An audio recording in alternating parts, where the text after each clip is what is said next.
Hi everybody, this is Wagtail's latest tool. It's called the Wagtail Swoop. I've just got hold of it. First impressions, looks pretty good, pretty light, flexible, brilliant.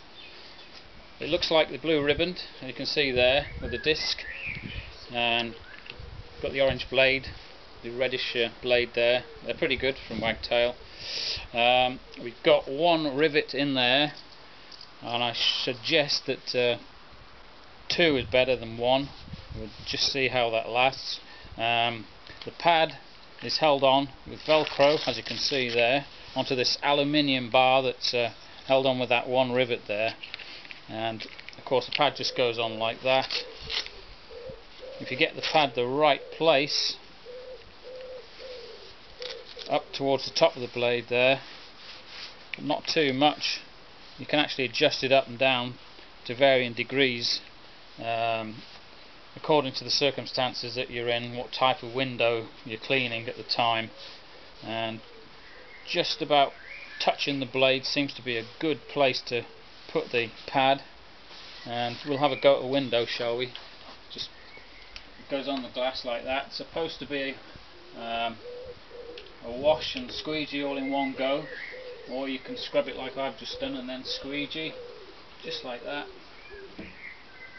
It works well with your hand, and you don't seem to get any problems with closing out as long as the tool's in your hand.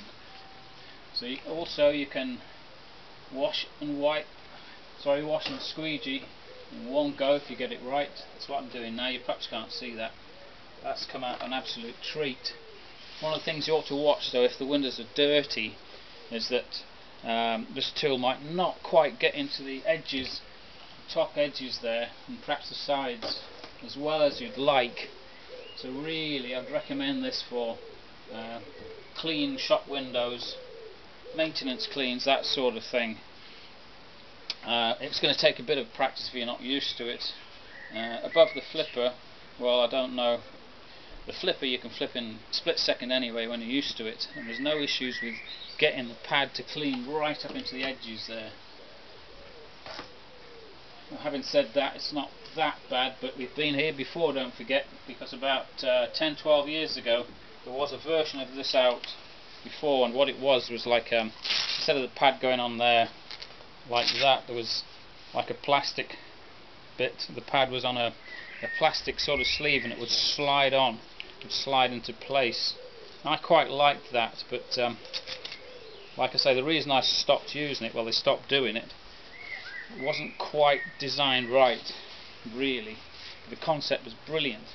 I really like the concept, but like I say, sometimes on a dirty window you'll find it difficult to get all the dirt off around the edges of the glass. I'm going to show you on a pole now. There are issues with this, I found, and it really isn't going to be easy to use it on a pole. One of those reasons is because you're going to be stepped right back from the window, so the actual angle is going to be quite acute there, and the pad is not actually in contact with the glass there at all. Now you might say, well, hang on, use your angle adapter, but if you do that, get the correct angle, it might not be so bad low down like this on a shop window or something, that's fine, but when you're working high you're going to have problems closing out, because with this angle it stood back fine. Yep, it's contacting the glass. You come down, but right at the bottom you're not going to be able to get, I don't know if you can see that, you're not going to be able to get the right angle. You see how high the pole would have to be to close out there. I'll demonstrate that again.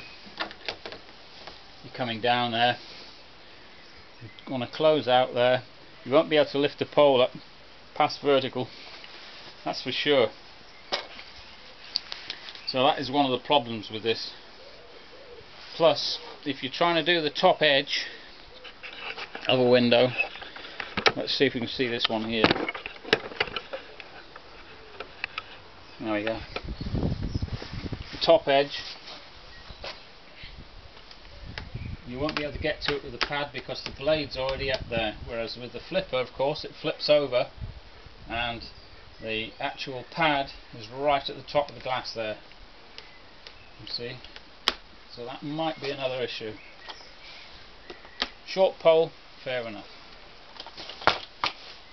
So all in all, it's going to take a bit of practice. It can be good in the right hands. It's going to take a lot of practice, but my recommendation is maintenance cleans only, shop fronts, insides, that sort of thing. But if you're used to the flipper, stick to that, because it's better, and it's not going to save you any time really this at all, and I think you'll do a better job with the flipper. So all in all, reasonable, but we've been there before. Not recommended really. So for now, job done.